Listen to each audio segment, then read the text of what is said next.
Assalamualaikum warahmatullahi wabarakatuh. Berjumpa dalam pembelajaran pendidikan Pancasila dan Kewarganegaraan untuk tingkat sekolah menengah pertama.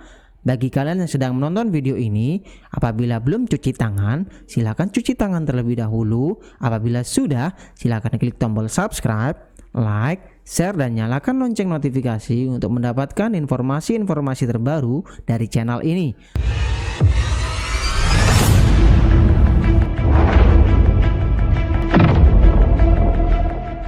Berjumpa kembali dalam pembelajaran pendidikan Pancasila dan Kewarganegaraan. Bagi kalian yang belum sempat menyaksikan submateri perumusan Pancasila sebagai dasar negara, silakan klik link yang di atas ini.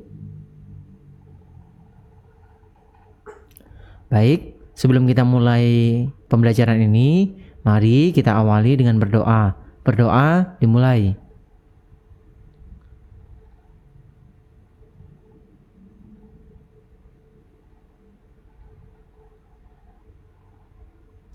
Selesai. Pada pembelajaran hari ini, kita akan melanjutkan submateri minggu lalu, yaitu mengenai penetapan Pancasila sebagai dasar negara. Berawal dari kekalahan Jepang dalam Perang Dunia Kedua, membuka kesempatan bagi bangsa Indonesia untuk mempersiapkan kemerdekaan atas prakarsa sendiri. Jadi, Jepang yang sempat berkuasa di Indonesia dari tahun 1942 ternyata banyak mendapatkan tantangan, terutama tantangan dari sekutu yang berusaha untuk merebut kembali wilayah jajahan yang pernah direbut oleh Jepang. Puncaknya terjadi pada saat pengeboman di kota Hiroshima dan Nagasaki yang membuat Jepang menjadi luluh lantah, sehingga kejadian tersebut membuat kondisi di Indonesia menjadi sedikit goyah. Karena apa? Janji pemerintah Jepang yang ingin memberikan kemerdekaan kepada Indonesia mulai sedikit pudar. Terbukti, BPUPKI yang kita kenal dengan Dokuritsu Jumbicho Sakai pada tanggal 7 Agustus 1945 secara resmi menjadi PPKI atau Dokuritsu Jumbi Inkai, atau yang lebih dikenal dengan Panitia Persiapan Kemerdekaan Indonesia. Kemudian pada tanggal 8 Agustus 1945, ketiga tokoh dari Indonesia antara lain Insinyur Soekarno, Muhammad Hatta, dan KRT Rajiman Widjodiningrat terbang menuju Saigon, Vietnam untuk bertemu dengan Kaisar Jepang yang bernama Jenderal Besar Terauchi.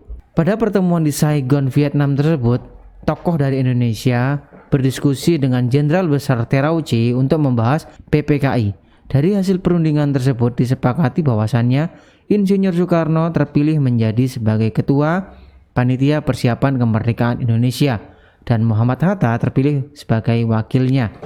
Kemudian diputuskan juga bahwasannya PPKI beranggotakan 21 orang termasuk KRT Rajiman Widjodiningrat. Kemudian pada tanggal 14 Agustus 1945, ketiga tokoh tersebut kembali ke Indonesia dan Insinyur Soekarno mengumumkan bahwa Indonesia akan merdeka secepat mungkin dan bukan merupakan pemberian dari Jepang, melainkan hasil perjuangan bangsa Indonesia sendiri.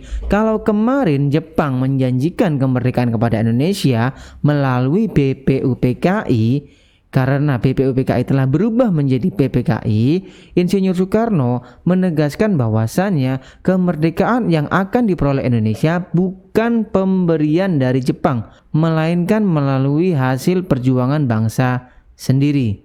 Terbukti, yang semula PPKI disepakati jumlahnya hanya 21 orang, kemudian ditambah menjadi 6 orang yang akhirnya berjumlah 27 orang. Dan berikut ini adalah tokoh-tokoh PPKI yang berjumlah 27 orang. Di waktu yang sama, ternyata pada tanggal 14 Agustus 1945, Jepang menyerah terhadap sekutu yang berisikan antara lain Belanda, Inggris, dan Amerika Serikat. Kesempatan tersebut digunakan sebaik-baiknya oleh para pejuang untuk segera menyatakan kemerdekaan bangsa Indonesia. Karena mulai tanggal 14 terjadi kekosongan kekuasaan di Indonesia. Tidak ada negara yang menjajah Indonesia. Sehingga para pejuang berpikir pada saat itu bangsa Indonesia harus segera merdeka dalam waktu yang cepat, memanfaatkan peluang yang ada. Kemudian pada hari Jumat tanggal 17 Agustus 1945, Insinyur Soekarno didampingi oleh Muhammad Hatta memproklamasikan kemerdekaan bangsa Indonesia ke seluruh dunia. Masihkah kalian ingat dengan isi dari proklamasi? Proklamasi. Kami, bangsa Indonesia, dengan ini menyatakan kemerdekaan Indonesia. Hal-hal yang mengenai pemindahan kekuasaan dan lain-lain diselenggarakan dengan cara saksama dan dalam tempo yang sesingkat-singkatnya. Jakarta, 17 Agustus 1945, atas nama bangsa Indonesia, Soekarno, Hatta. Jadi jelas dengan memproklamasikan kemerdekaan Indonesia pada tanggal 17 Agustus 1945, secara resmi, secara de facto Indonesia telah merdeka. Kemudian keesokan harinya pada tanggal 18 Agustus 1945, PPKI mengadakan sidang dan menghasilkan yang pertama, menetapkan Undang-Undang Dasar 1945. Kedua, memilih presiden dan wakil presiden yaitu Insinyur Soekarno dan Muhammad Hatta. Ketiga, membentuk Komite Nasional Indonesia Pusat. Selanjutnya yaitu semangat dan komitmen para pendiri negara dalam perumusan Pancasila sebagai dasar negara. Kita sebagai generasi muda perlu memiliki semangat, perlu memiliki komitmen seperti yang dimiliki oleh para pendiri negara dalam perumusan Pancasila sebagai dasar negara. Semangat jiwa patriotisme telah tampak pada sejarah perjuangan bangsa Indonesia. Jiwa dan semangat bangsa Indonesia untuk merebut kemerdekaan sering juga disebut dengan jiwa semangat 45. Antara lain yang pertama, pro patria dan primus patrialis yang artinya mencintai tanah air dan mendahulukan kepentingan tanah air. Kedua, jiwa solidaritas dan kesetiakawanan dari semua lapisan masyarakat terhadap perjuangan kemerdekaan. Ketiga, jiwa toleransi atau tenggang rasa antar agama, antar suku, antar golongan, dan antar bangsa. Empat, jiwa pamrih dan bertanggung jawab. Kelima, jiwa kesatria dan kebesaran jiwa yang tidak mengandung balas dendam. Kemudian komitmen yang perlu kita teladani dari para pendiri negara antara lain yang pertama, mengutamakan persatuan, kesatuan dan nasionalisme. Penting bagi Indonesia untuk menjaga komitmen persatuan dan kesatuan. Karena bangsa Indonesia sebagai bangsa yang berbineka tunggal ika sangat penting sekali untuk menjaga persatuan dan kesatuan. Karena dengan persatuan dan kesatuan, bangsa Indonesia akan tetap terjaga. Kemudian nasionalisme, rasa cinta terhadap tanah air. Kita perlu mengembangkan rasa nasionalisme dalam bentuk apapun, tetapi jangan sampai berlebihan. Kedua, adanya rasa memiliki terhadap bangsa Indonesia. Kita sebagai generasi muda harus memiliki rasa terhadap bangsa sendiri. Kemudian yang ketiga, selalu bersemangat dalam berjuang.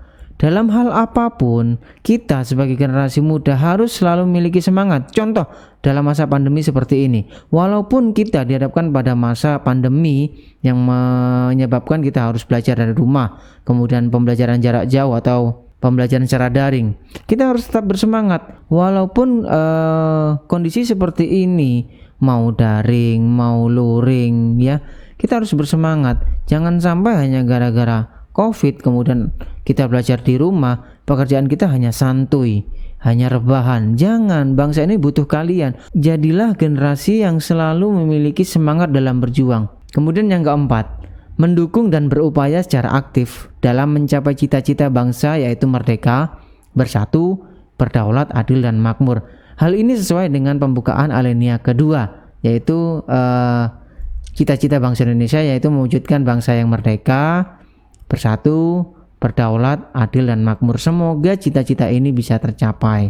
Kelima, melakukan pengorbanan pribadi dengan cara menempatkan kepentingan negara di atas kepentingan pribadi serta mendukung keputusan yang menguntungkan bagi bangsa dan negara. Jadi kita harus menempatkan kepentingan negara di atas kepentingan pribadi kita. Bagaimanapun kepentingan negara ini lebih penting dari kepentingan pribadi. ya, serta mendukung keputusan yang menguntungkan bangsa dan negara. Contoh pada masa pandemi seperti ini, ya.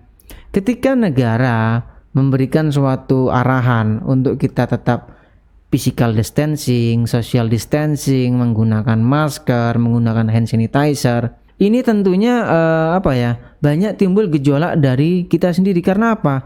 Kita tidak terbiasa untuk melakukan hal-hal yang seperti ini. Sebetulnya apa yang kita lakukan ini adalah hal yang sangat baik, yaitu menjaga kebersihan. Membiasakan kita yang selama ini mungkin tidak pernah atau abai terhadap kebersihan.